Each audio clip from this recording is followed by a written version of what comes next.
So we're going to talk confirmation today. I just had a confirmation of my daughter, and it was lovely. We here at Living Faith don't do confirmation normal. And it's way better than most churches, in my opinion. So first, let's talk, what is confirmation, Pastor? Confirming the gift of the Holy Spirit and the salvation you're given at your baptism. You're confirming that that actually is who you are and that you will profess it until death. And tell the world, yep, that's me. That's who, and I know some things about God and how He works. And Yeah. but it's not really about the how much you know, even though Lutheran Germans want to make it about what you know, which is not a bad thing. It's good to know stuff about God, but it's about faith, confirming that you have faith given to you by God. By the power of the Holy Spirit through the Word and the water, that's you're confirming that publicly. Uncomplicated. It really truly is. And it's always been frustrating to me because what you're confirming is the faith into which you were baptized, which, by the way, is basically the Apostles' Creed. So when you're baptized as a baby, the whole congregation, your parents, and your sponsors say the creed on your behalf. And then when you're confirmed, you say the creed, and you say, this is what I believe. So it seems to me like what ought to be done is we should study and expand, not just like study the creed, but expand on the three articles, Father, Son, Holy Spirit, three pieces of the creed. And instead, we put them through like 9 years of intensive study of the entire Bible. And Or the four main parts. yeah, 6 chief parts. There's 6, but Six. we only do, We do 6. well, kind of, I'd say. Well, we have the sacraments, Yeah. but that is, like in your videos, that's like a whole separate training. Right. But we do But it's Lord's part Prayer, of 10 Commandments, it's the part of Apostles' Creed. Yeah. But yeah, no, it's part of it. But how many hours should that take? How many hours are those videos that you made total? I don't even know. It's got to be. It's a lot. Each one's about 20 minutes. I've gone through every one of them in the last 12 months. Yeah. With my son and Cole. They're timeless. Yeah. Yeah, they are terrible. I look like a 12-year-old.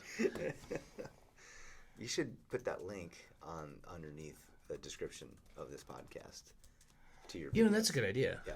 Yeah, So let people people can know. look at you. So here's the problem with confirmation is it really wasn't part of the Lutheran. It wasn't Lutheran for except for like in the last 20 years. No, not 20 years. I mean, what do the Catholics do? They still do a confirmation. Yeah.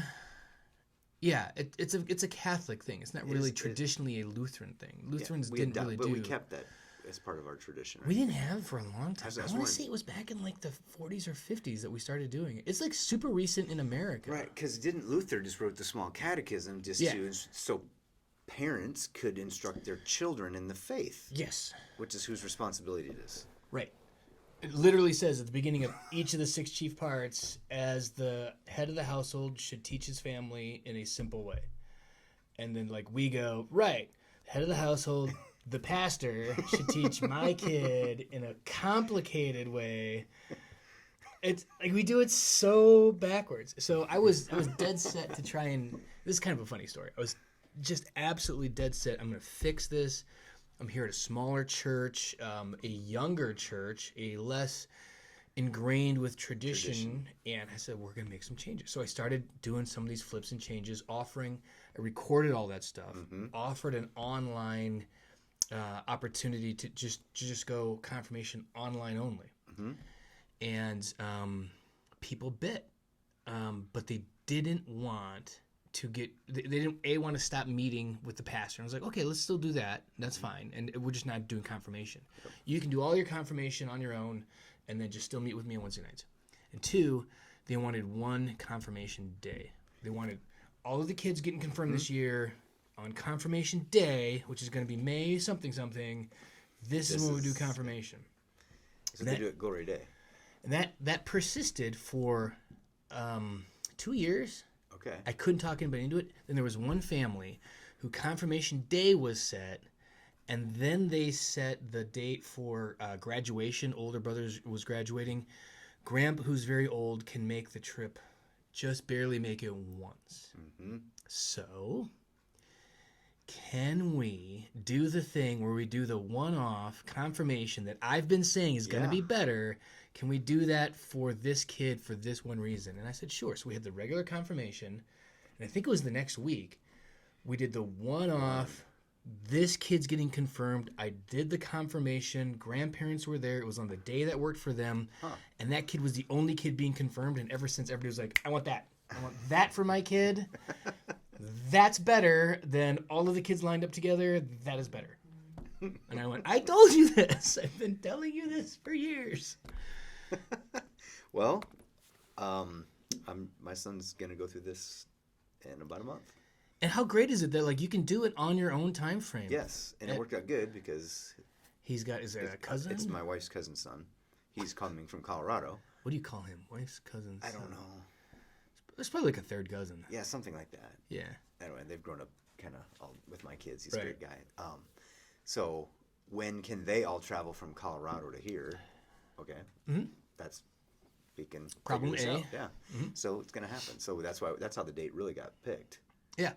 Which we're like, yeah, we're available that weekend. Let's do this thing. And I think it's gonna be special. I saw you lose it with your own daughter. Yeah, that was rough, man. I'm like, oh boy, that's gonna be hard. And so then I started getting in your shoes a little bit there. I was like, ooh, this is gonna be hard. This is gonna be hard. This will be the first child of mine that I've actually participated in confirming. That's so cool. Even though let's see here. Gavin would have been confirmed before I was a pastor. Right. But Kaylin, I didn't get to participate. So this will be the first time for me. That is cool. This will be my first confirmation. Ever. Awesome. Yeah. And so like there's the old tradition of the public examination. Again, I think this is stupid. No, the way you're doing it is fine. It's a private public examination. So what we're going to do is I compelled these two young men who had gone through all these. Yeah, they fill out the Google Doc, fill out all the answers, all the questions, all the videos. We've talked about them. They've heard me spout off ad nauseum about them. But so now I'm like, all right, cool. Your whole family needs to revisit all of these things in the small catechism, and so does my family. Yeah. Let's show them what you learned. So we're going to try to schedule either a Zoom or a live thing that weekend where everybody. I'm just going to ask them questions, and they're going to answer them. And I'm like, you can have your document open. I don't care. Right. If you don't know, you can look at what you just typed. But I think it'll force you. It's just like I had to take a Greek test. Yeah. It forced me to like review it all and go back over it. And there's a reason why we test people, because unfortunately it's a motivator. Mm-hmm. And public examinations are motivators. Mm-hmm. So I'm like, oh, this will be good for everybody to go through this and to hear about the faith that you had before he was baptized. Yeah. Because he just got baptized when he was 17. Yep. But he professed Christ well before that. But as soon as this is what's good, right, and proper. As soon as you profess Jesus and you're not baptized, get baptized. Yeah. Do it right now. And that's what happened for him. So I'm excited for both of them, young men, especially.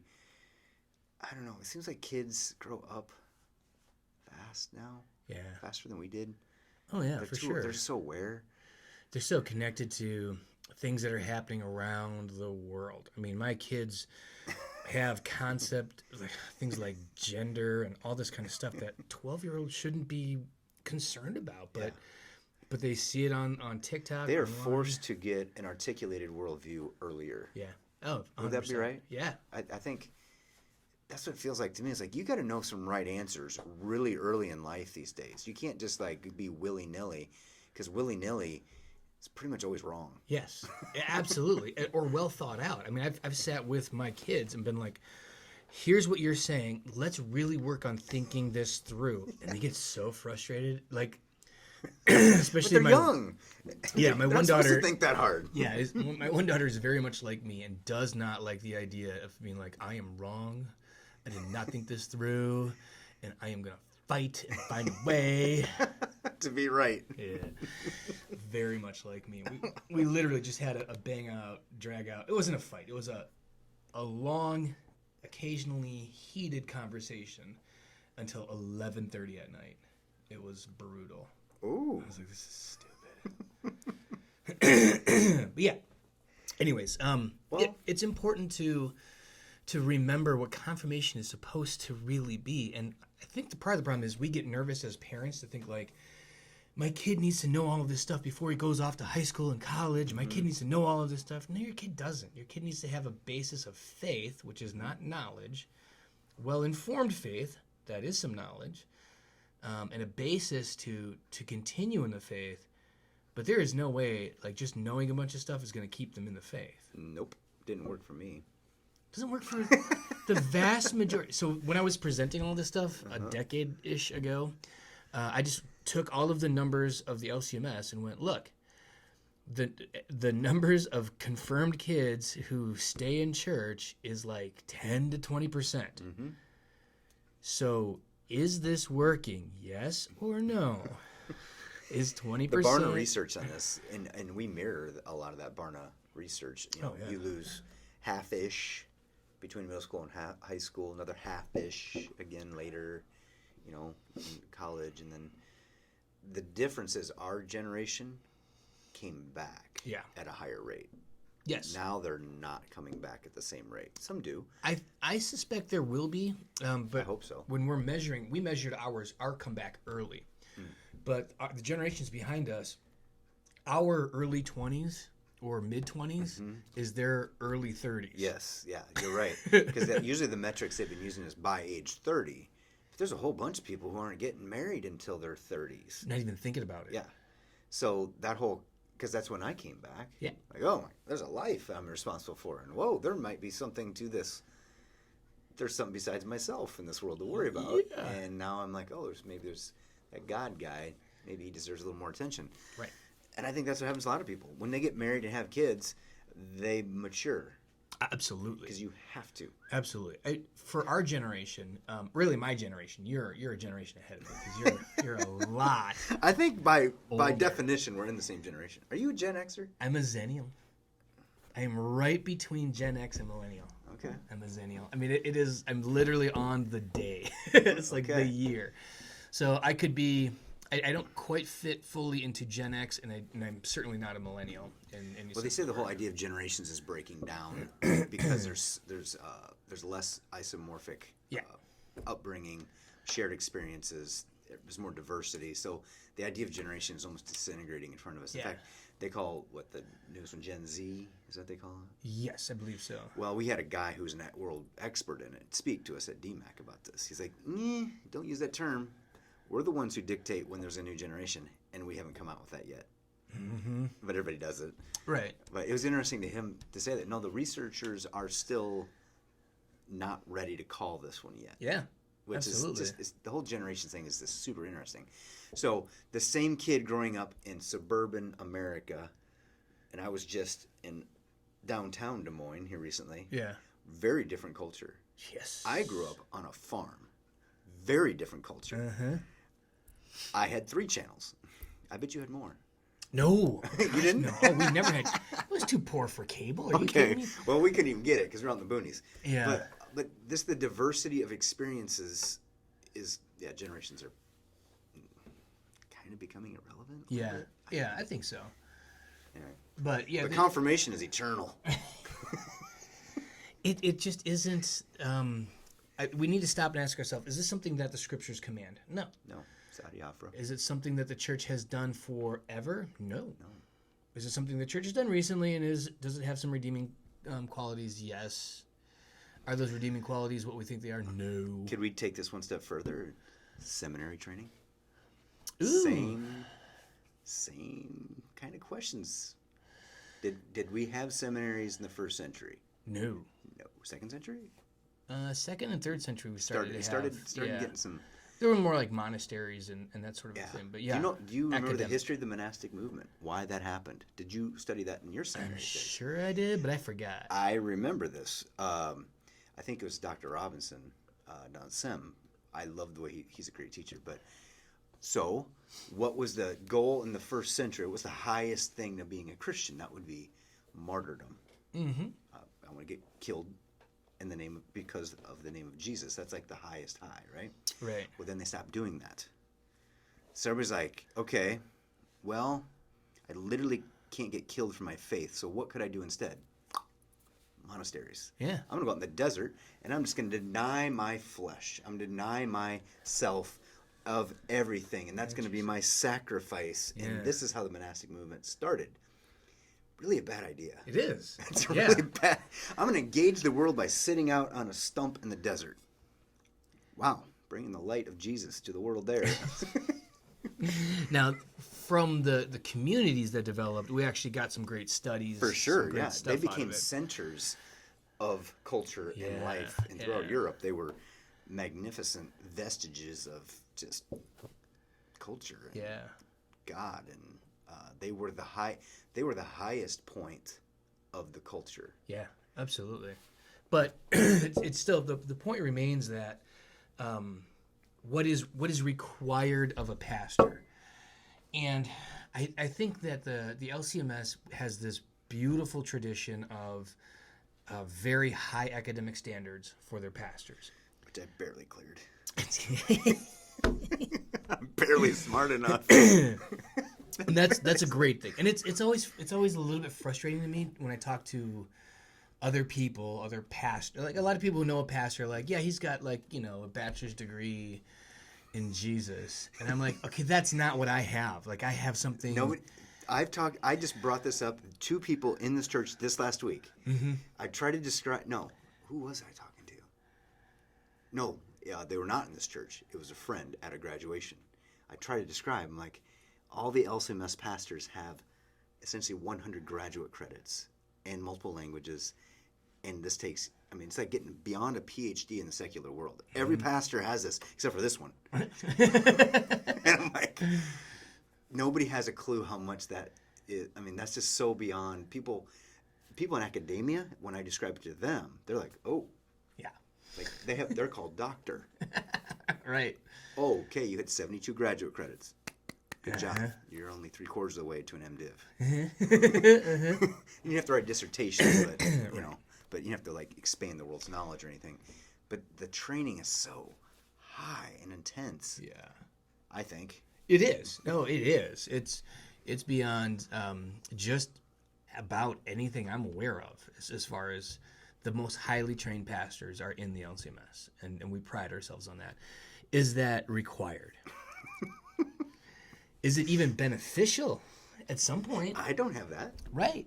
Here I am. At some point, is it even beneficial to have that kind of a standard? Because you drive out a lot of very pastorally minded people with a pastoral heart who do a great job being a pastor, but they don't have the academic chops to get through. And that's not a derogatory thing that you don't have the wherewithal academically to do it. It's. I would to be a better pastor, I would gladly cash some academic chips in to have a better heart. Oh yes, absolutely. I'm talking me personally. Yeah, no, me for sure. Like I'm way smart. That's gonna sound really arrogant, but I actually mean it to be derogatory. Yeah, but I'm way smarter than I need to be. I could be pretty dumb and do this job if I had a better heart. Is what I'm saying. Because that's a more important, harder thing to do. Yeah. It's easy to sit and read a book. Learn something. Than to actually Easy. Learned. Interact with real human beings. Right. In really hard situations and spiritual Whole battles. different world.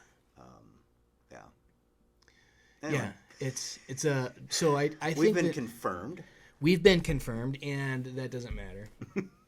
Who cares? I know people whose kids, members of this church, whose kids have been just really socially, just have social anxiety, do not want to get up in front of people, and they've said things like, "Can we do this confirmation like just you and me, nobody else around?" I'm like, well, we've already. We could. Yeah, we've already done that. I know you love Jesus. Like, you don't have to tell me that. Like, I had you in class. Like, I've been with you every Wednesday. We're good here. So it's like confirmation is the standing up, generally in a church, but in front of your family and your friends, which you guys are going to do. And you are going to say out loud in front of everybody who's there. So if it's just like nobody there, it's nice. It's just not a confirmation. Mm-hmm. It's like when churches dedicate babies and they call it baptism. I go, it's nice to say we trust these babies to the care of Jesus. But until they're old enough to be the age of accountability. Right. Because I'm sure there's no sin in them right now that has to be dealt with. This happened to me once. I got invited to a buddy's, his first kid's baptism. And he had this great church. He loves this church, this new, growing, exciting church. And I was like, okay. So I'm there, and there's like four couples up front with babies. And they pray, and they put hands on, and they say great things about babies and parents, and pray, and then they pray, and then they sit down. And I was like, that was nice, and I'm glad I was here, but your kid's not baptized. Just let's be clear. There was no word and water combination on the head, name of. Like You're delaying the command. Yeah. Why are you waiting? Right. And I think he just hadn't done his homework. Luke, it's what you say every time. Whenever it's just the training. Yeah. How would we know? Somebody told us to read the Bible, and that's what it says, and that's what you should do. Yeah. Baptize and teach. So let's do that thing. It's not that hard. Right. I mean, this guy, I'm sure he went to the pastor and said, I want my baby baptized. And he said, well, we don't do baptism, we do dedication, but it's the same thing. And he was like, not. Okay.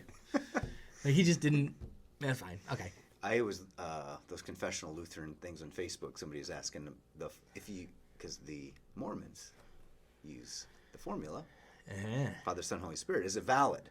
So everybody's having this conversation. And we're like, as we've been taught, only a Christian can baptize a Christian. So you gotta have a Christian. But is the formula valid if it's not a Christian? The words still do things, and they're being evoked. It's kind of like...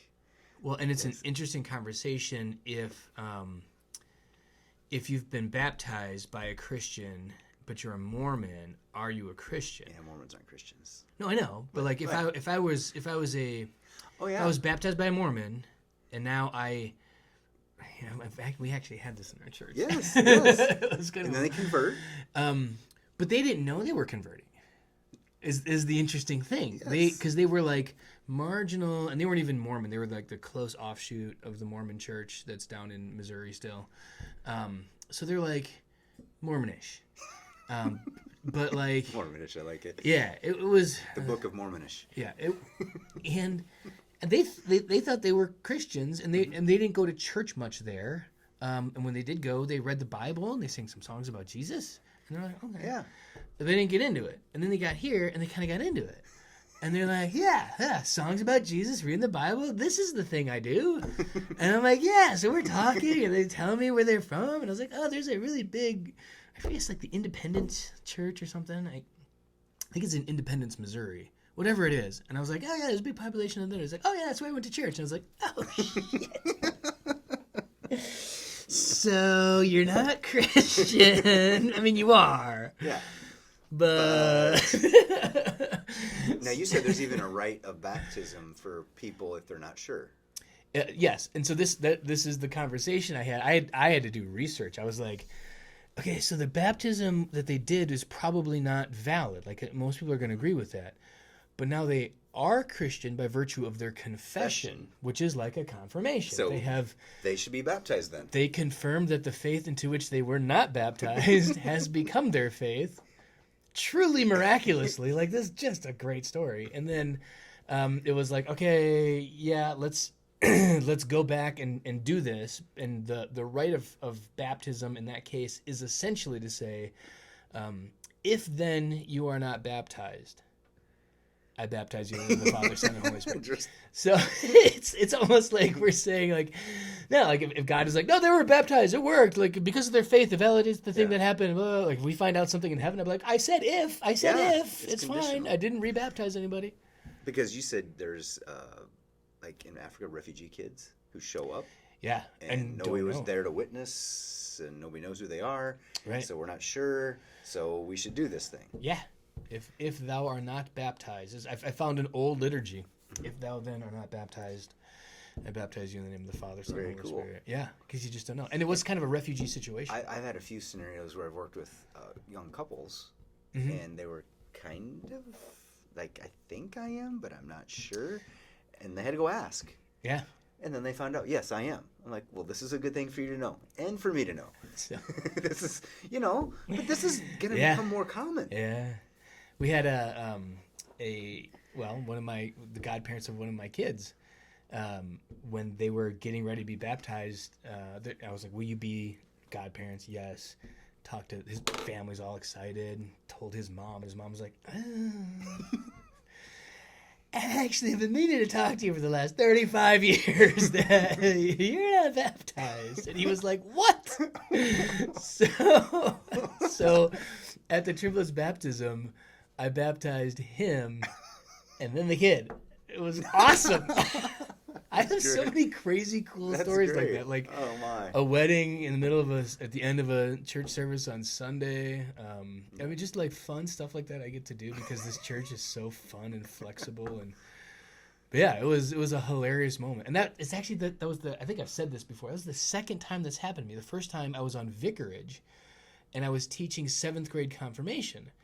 And I was like, all right, so confirmation class is going to be fun. Everybody, we're going to see if we can find our baptismal certificate. I want you to go home and look up and find your baptismal certificate. And they're like, okay, and see if mom and dad have it or something. And I was like, it's okay, some of you may not have it. But don't worry about it. It's probably a safe deposit box, lost or something.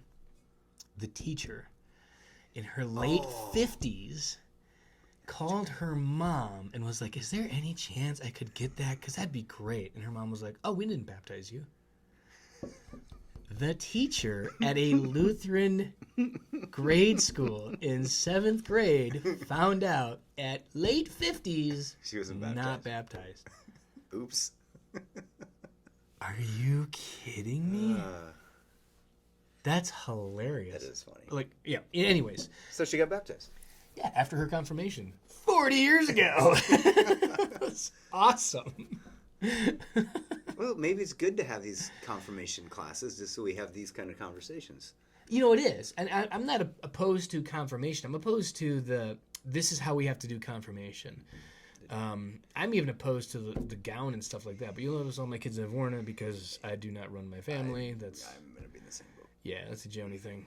But Like we said, I'm still looking for, you know what, one of Jensen's friends just got confirmed at another church, and he's 6'2", yeah, big kid. I'm like, ooh, where did he get that Right. robe? Because I'm like, because Cole's bigger than him. So I'm like, I need to go ask him. Maybe I can go grab one from another church. It's got some extra larges laying around. Well, that's another thing. Is like, why is it 14? Catholics do it when they're 17. The only reason in the Lutheran Church is because it's and this is why I think confirmation only goes back to, I want to say, the 40s or 50s. Just the agrarian culture. Most kids, didn't go to high school. I mean, there wasn't high school for the most part. I mean, it was just you get through 8th grade and you go work on the farm. And your schooling was in a church, single-room church schoolhouse, same thing. So you had reading, writing, arithmetics, confirmation class, Bible class, Lutheran studies, whatever it was. And then at the end, you were done with everything. Here's your diploma from 8th grade, your confirmation certificate, go work on the farm, start a family, get married, start a family. You were grown up. Go fight in a world war. Like, that's what you did at 15 years old, all the way back then. And it was just normal. Like, that was life. So It's a rite of passage. yeah, so like we've stuck the rite of passage as much later now. I mean, we don't consider people an adult until they're 18, and that's even That's pushing it. barely. Like, you can buy cigarettes, but that's about it. It seems like 21 is adult now. It feels like. I think it's 25 True. because you can't rent a car. It's true. My wife she always had that problem when she was an auditor. She was only 21. They go travel, and she'd have to find somebody else on the team to, even though if she was the in charge, she'd have to find somebody else to rent the car for like her first 4 years of work. Hey, boss lady, you want me to help you out again? That's funny. Yeah, I think it's about 25 now. 25 is, thought I'd be, I got night general. I thought it was done. And this, getting back to, I mean, this is another thing that's great about the way we do confirmation is I don't care. So Phoebe wants to be confirmed by the fall. She wants to do it this summer. So she'd be As 12. early as possible. Yeah, right? she would be 12. She's ready. I mean, I Yeah. have no question about that. How old is Cole? Cole's 17? 17, yeah. Yep. Um, I know members of this church whose children haven't been confirmed yet, and they're going to be seniors in high school. Same thing at Gloria Day. Lots of students I had in youth group or friends of ours, people live in Grimes or Urbandale. Fewer people are actually kind of going through it, yeah.